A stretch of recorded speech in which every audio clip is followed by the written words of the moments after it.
ஏண்டா இந்த படத்துக்கு நானே வாய்ஸ் கொடுத்துட்டா என்னடா பண்ணுவீங்க? வாயெல்லாம் சுத்தமா தான்டா இருக்கு. சின்ன வயசுலேருந்து ஏகப்பட்ட மூவிஸ் பார்த்தாலும் குறிப்பிட்ட சில மூவிஸில் கூட கேரக்டர்ஸ் கூட தான் நம்ம ரொம்ப கனெக்டாக ரொம்ப பாண்டாக பார்த்துட்டு இருக்கோம். அதுக்கு ரீசன் அதுக்கு பின்னாடி கூட ஒரு டீப்பான ரைட்டிங் அண்ட் அதுக்கு ரைட்டர்ஸ் கொடுத்து ஒரு டீப்பான ஆர்க்கு தான். அந்த மாதிரி கூட ஒரு டாப் 5 பெஸ்ட் ரிட்டன் கேரக்டர் தான் நம்ம இந்த வீடியோவில் பார்க்க போகிறோம். ஸோ நீங்கள் எதிர்பார்க்காத சில கேரக்டர் கண்டிப்பாக இந்த வீடியோ இருக்கும். ஸோ ஸ்கிப் பண்ணாமல் இந்த வீடியோ ஃபுல்லாக பாருங்கள், கண்டிப்பாக இன்ட்ரெஸ்டிங்காக இருக்கும். And this lazy review welcome to my YouTube channel.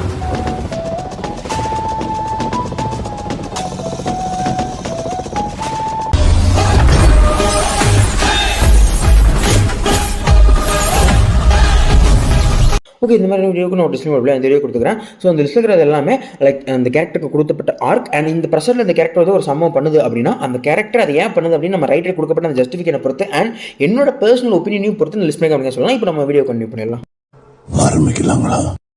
Okay, இந்த லிஸ்ட் ஃபுல் இருக்கிறது 2023 ரிலீஸ் ஆயிருந்த விடுதலை பார்ட் 1ல் வந்த குமரேசன் கேரக்டர். ஸோ அந்த குமரேசன் கேரக்டரோட ஆர்க்கு அவ்வளோ சூப்பராக டெலிவரி பண்ணியிருப்பாங்க. ஸோ நான் செய்யாத தப்புக்கு மன்னிப்பு கேட்க மாட்டேன் அப்படிங்கிற ஒரு விஷயத்துலேருந்து அவரோட ஆர்க்கு ஃபில் பண்ணியிருப்பாங்க. அதாவது அந்த இடத்துல வேறு யார் இருந்தாலுமே நான் மன்னிப்பு கேட்டிருப்பேன் அப்படிங்கிறது எல்லாருமே சொல்லுவாங்க. அது ஆட்டிடியூட் ஈகோங்கிறத தாண்டி நான் செய்யாத தப்புக்கே மன்னிப்பு கேட்கணும் அப்படிங்கிற ஒரு விஷயத்தில் இருப்பார். ஸோ ஒருவேளை அவங்க மன்னிப்பு கேட்டிருந்தாருன்னா அங்கே இருக்கக்கூடிய மற்ற கான்ஸ்டபிள் மற்ற போலீஸ் மாதிரி அவருமே ஒரு நார்மல் லைஃப் லீட் பண்ணிருக்கலாம். பட் இல்லை, அதனால் என்ன கான்சிக்வன்ஸ் தான் நான் ஃபேஸ் பண்ணுவேன் அப்படிங்கிற மாதிரி சொல்லி அவர் நிற்கிறார் இல்லையா? ஸோ அதுவே அங்கே இருக்கக்கூடிய கூட்டத்தில் அவர் கொஞ்சம் தனித்து காட்டுது அந்த ஸ்க்ரீனில்.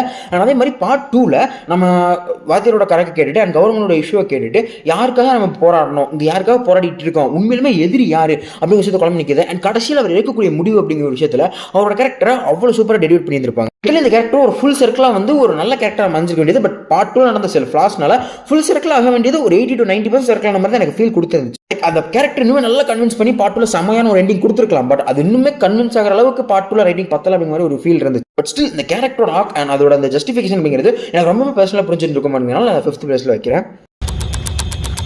வாத்தியார் தாங்கய்யா. இந்த லிஸ்ட்டில் 4th பிளேஸ் இருக்கிறது 1991 சேர்ந்த தளபதியில் வரக்கூடிய சூர்யா கேரக்டர். ஸோ இந்த கேரக்டர் வந்து எனக்கு கொஞ்சம் டிஃப்ரெண்டாக தான் ஃபீல் ஆகும். லைக் எப்படின்னா அந்த கேரக்டரோட ஆர்க்கு அந்த ஆரிஜினலாக உங்களுக்கு தெரியும். பட் ஆர்க்கை பொறுத்த வரைக்கும் எவன் தப்பு செஞ்சாலும் தப்பு தான் நான் தட்டி பண்ணிக்கக்கூடிய ஒரு ஆர்க்கு. லைக் அதை வந்து தேவராஜ் ஆளுனாலுமே அவர் பயப்படாமல் அழிப்பார். அண்ட் தேவராஜ்கிட்டே அதை தைரியமாக சொல்லுவார், நியாயம் ஒன்று இருக்குது, அது படி தான் எல்லாம் நடக்கணும் அப்படின்னு சொல்லிட்டு. ஸோ அதுக்கப்புறம் தேவராஜா அவரோட சமுத்திரம் காக்கும்போது அவருக்கு ரொம்ப லாயலாக ஒரு சூப்பரான ஃப்ரெண்டாக பாண்ட் ஆயிடுவார். அதுக்கப்புறம் தான் அந்த படத்தில் ரைட்டிங்காக ஆரம்பிக்கும். இடையில அவங்களோட வளர்த்த அம்மா பெத்த அம்மா யார் அண்ட் அவங்க எதனால் இவங்களை விட்டாங்க அப்படிங்கிற ஒரு ஆர்க்கு கண்டுபிடிச்சு அவங்களோட பையன் தான் அர்ஜுனுங்கிறது வரும்போது இப்போ என்னோட தம்பி பக்கம் நிற்கிறதா இல்லை நான் இவ்வளோ நாள் லாயலாக என் கூட நின்று தோல் கொடுத்த என் ஃப்ரெண்டு பக்கம் நிற்கிறதா அப்படிங்கிற ஒரு விஷயத்தில் வரும்போது அந்த கேரக்டர் அவ்வளோ சூப்பராக பிளெண்ட் பண்ணி இருந்திருப்பாங்க. அந்த கேரக்டருக்கு வலு சேர்க்க மாதிரி ரஜினி சாருமே அவ்வளோ சூப்பராக நடிச்சிருந்திருப்பார் அந்த படத்தில். அண்ட் முக்கியமாக இந்த கேரக்டர் இந்த சூர்யாங்கிற ஒரு கேரக்டருக்கான ரைட்டிங்காக அர்ஜுன், தேவராஜ், சுப்லக்ஷ்மி அண்ட் கல்யாணி அண்ட் பத்மா அப்படிங்கிற கேரக்டருக்கு ஒவ்வொரு நாட் வச்சு மொத்தமாக அந்த கேரக்டரை வச்சு ஃபுல் ஸ்டாப் வச்சிருப்பாங்க. அந்த விஷயங்கள்லாம் உண்மையுமே சூப்பராக இருந்திருக்கும் படம் பார்க்கும்போது. ஸோ இவ்வளோ விஷயங்கள் பண்ணுறதுனால அந்த படம் பார்க்கும்போது நம்ம தான் அந்த சூர்யாங்கிற கேரக்டரில் இருக்கும் அப்படிங்கிறத ஈஸியாக கன்வின்ஸ் பண்ண முடியாது. நம்ம சும்மாவே ரஜினி சார் பண்ணால் கன்வின்ஸ் ஆகி தான் பார்ப்போம். பட் இந்த படத்தில் அதுக்கும் மெனக்கிட்டு நம்மளை ஈஸியாக கன்வின்ஸ் பண்ணுற அளவுக்கு பண்ணியிருந்திருப்போம். அது விஷயம் ரொம்ப பிடிச்சதுனால நான் 4th பிளேஸ்ல வச்சிருக்கேன். அம்மா வந்தா சின்ன தாயவள் தந்தராசாவே. இந்த 3rd பிளேஸ் இருக்கிறது 1992 ரிலீஸ் ஆனது தேவன் மகனில் வரக்கூடிய Sakthivel character. So Sakthivel character டிஃப்ரெண்டான அந்த கேரக்டர் ஆர்க்கையே ஒரு இன்டர்னல் கான்ஃப்ளிக்ட்ல சொல்லியிருந்திருப்பாங்க. லிட்டரலி இவர் வந்து லண்டனில் ரொம்ப நாள் வாழ்ந்து வரக்கூடிய ஒரு மாடர்ன் ஐடியாஸ் இருக்கக்கூடிய ஒரு யங்ஸ்டர். பட் இவரோட ஃபேமிலி பார்த்தீங்கன்னா ஒரு ட்ரெடிஷனல் எக்ஸ்பெக்டேஷன் இருக்கக்கூடிய ஒரு ஃபேமிலி அண்ட் கம்யூனிட்டியாக வச்சிருப்பாங்க. அந்த ஒரு இன்டர் கான்ஃப்ளிக்ட்ல சூப்பராக அதை ரைட் பண்ணியிருப்பாங்க. இவருக்கு வந்து அந்த ஊரில் இருக்கிற வைலன்ஸ் அந்த ஃப்ளட் எதுவுமே பிடிக்காது. ஸோ அதனால இவர் வந்து அந்த பர்கர் கிங்க ஃப்ரான்ச்சைஸை எடுத்துங்க வச்சு ஒரு பிஸ்னஸ் மேன் ஆகணுங்கிறது ஆசை. பட் இவங்க அப்பாவுக்கு இவருக்கு அப்புறம் அந்த குடும்பத்தை லீட் பண்ணி அந்த இடத்தையுமே லீட் பண்ணி கொண்டு போகணுங்கிறது ஆசை. பட் அவருக்கு என்னதான் நம்ம கமல் சாருக்கு வந்து அதுக்கு ஆசை இல்லை அப்படின்னாலும் ஒரு ஆக்சிடென்டல் ஃபயர் அது ஒரு கான்சிக்வன்சஸ்னாலையோ ஒரு மிகப்பெரிய சம்பவத்தினால அதுக்கப்புறம் அவரே அந்த பொறுப்பு எடுத்துக்கிட்டு இந்த மக்களையும் மண்ணையும் நான் புரிஞ்சுக்கிட்டு அவங்கள வழி நடத்துவேன் அப்படிங்கிற மாதிரி ஒரு உறுதிமொழி எடுக்கிறாரு. இதை அந்த போட்டிருக்கக்கூடிய அந்த வாட்சை வச்சு சிம்பிளாக சொல்லியிருப்பார். லிட்டரலி அவர் ஃபர்ஸ்ட் இந்த லண்டன்லேருந்து வந்து இறங்கும் போது அவரோட கையில் போட்டிருக்க வாட்ச் வந்து டைமண்ட் ஷேப்பில் ஒரு ஹாஃப் வாட்ச் மாதிரி தான் ஃபீல் ஆகும். பட் அவர் ஒன்ஸ் அந்த பொறுப்பு எடுத்துக்கிட்டு சக்திவேல் தேவரை மாறும்போது அவர் கையில் போட்டிருக்க சர்க்கிள் ஒரு ஃபுல் சர்க்கிளாக இருக்கும். இந்த கேரக்டர் ஒரு ஃபுல் சர்க்கிள் அடைஞ்சிருச்சு, அங்கே அடைஞ்சு வந்து நிற்குது அப்படிங்கிற மாதிரியான ஒரு போற்றத்தை அங்கேயே சொல்லியிருப்பாரு. இந்த ஒத்த எக்ஸாம்பிளே போதும் இந்த லிஸ்ட்டில் அந்த கேரக்டர் வைக்கிறதுக்கு. இந்த 2nd பிளேஸ்ல இருக்கிறது கண்டிப்பாக நிறைய பேர் கெஸ் பண்ணியிருக்க மாட்டீங்க அண்ட் ஷாக்காகவும் இருக்கலாம். அதான் 2014 2.0 வரக்கூடிய பக்ஷிராஜன் கேரக்டர். ஸோ இந்த பக்ஷிராஜன் கேரக்டர் எனக்கு ஒரு பர்சனலி ஒரு ஃபேவரட்டான வில்லன் கேரக்டர் அப்படிங்கிற மாதிரி சொல்லலாம். லிட்டரலி இந்த கேரக்டரோட ஒரு ரைட்டிங் இருக்கு, அந்த வில்லனுக்கு என்ன மாதிரியான ரைட்டிங் கொடுக்கணும் அந்த எல்லா ஃபார்முலா கூட அடைஞ்ச ஒரு கேரக்டர் தான். இல்லை இந்த படத்தோட கிளைமேக்ஸை பொறுத்த வரைக்கும் இவர் ரொம்ப நல்லவன் தான், ஒரு நல்ல காசுக்காக தான் போராடுறான். லைக் இந்த பூமிங்கிறது மக்களுக்கு மட்டும் கிடையாது, அது எல்லாத்துக்குமே வேணும். பறவைங்க இருந்தால் தான் மக்களுக்கே சோறுங்கிறத சொல்லி எவ்வளோ போராட ட்ரை பண்ணுறாரு. ஆனால் கடைசியில் வரைக்கும் யாருமே கேட்கல. ஒரு பைத்தியம் வந்து எல்லாரும் பார்க்குறாங்கன்னு தெரிஞ்சதுக்கப்புறம் அவர் ஒரு ஈவில்னஸாக மாறாரு. லைக் இந்த கோட்ஸ்லாம் இருக்கும் தெரியுமா, he has every reason to be villain சொல்லிட்டு. ஸோ இவருக்கு அந்த மாதிரி ரீசன் இருந்துச்சு, வில்லனாக மாறிட்டாரு.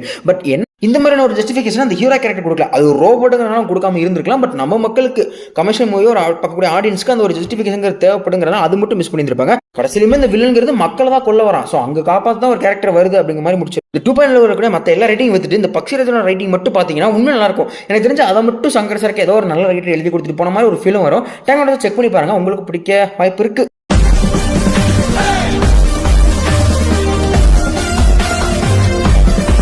ஓகே, ஃபைனல் பாஸ் பண்ணி இப்போ நிறைய பேர் சில பேர் கெஸ் பண்ணிருக்காங்க, சில பேர் மிஸ் பண்ணியிருக்கலாம். அதை 2015 சேர்ந்த தரிவன்களில் வரக்கூடிய Siddharth Abhimanyu and Mithran character. So இந்த ரெண்டு கேரக்டருக்குமே ஐடியல் அந்த ஆர்க்குங்கிறது ஒன்று தான். லிட்டரலி ஒரு காயினோட ரெண்டு சைடு தான் அந்த ரெண்டு கேரக்டர் அப்படிங்கிற மாதிரி சொல்லலாம். ஒருத்தர் அதோட ஈவில் இல்லை டார்க் வெர்ஷன், இன்னொருத்தர் அதோட குட் ஆர் பிரைட்டர் வெர்ஷன் அப்படிங்கிற மாதிரி சொல்லலாம். இந்த ரெண்டு கேரக்டருக்கான ஆர்க்கு அப்புறம் உங்களுக்கு புத்திசாலித்தை நம்ம யோசிக்க விஷயம் எல்லாமே ஒன்றா தான் வச்சிருந்திருப்பாங்க. அவங்களோட ஐடியாலஜி மட்டும் தான் டிஃபர் ஆகும், கான்ட்ராஸ்டாக இருக்கும் அப்படிங்கிற மாதிரி சொல்லலாம். ஒருத்தன் அந்த டார்க் வேர்ல்டை பார்த்துட்டு அந்த வேர்ல்டு மேலே கோவம் உண்டு அதை அழிக்கணும்னு சொல்லி போலீஸாக மாறான். இன்னொருத்தர் அந்த டார்க் வேர்ல்டை பார்த்து ஒரு நியூசன்ஸை கற்றுக்கிட்டு அதுக்கு நான் கிங்காக மாறணும் அப்படின்னு ஆசைப்பட்டு கிங்காக மாறுறான். அதுதான் அவங்க ரெண்டு பேருக்கு டிஃபரன்ஸ். மற்றபடி அவங்களோட எக்ஸிக்யூஷன் ஐடியான்னு சொல்லிட்டு எல்லாமே ஒரே மாதிரி தான் யோசிக்கக்கூடிய ஒரு வல்லமை படைச்சவங்களாக இருப்பாங்க. ஸோ அப்படி தான் நம்ம மோகன்ராஜ் சார் அதை ரைட் பண்ணி பிரில்லியண்டாக எக்ஸிக்யூட்டிவ் பண்ணியிருந்திருப்பாரு. ஸோ இப்போ வரைக்குமே தனி வருங்கிற ஒரு படத்தை தூக்கி நின்று பார்க்க முடியுது. இப்போயுமே பார்த்தாலும் போர் அடிக்காத ஒரு படமாகவும் நம்மளுக்கு பர்சனலி ஃபீல் ஆகிற ஒரு படமாக இருக்கிறதுனால இதை நான் ஃபர்ஸ்ட் பிளேஸில் வச்சிருக்கேன்.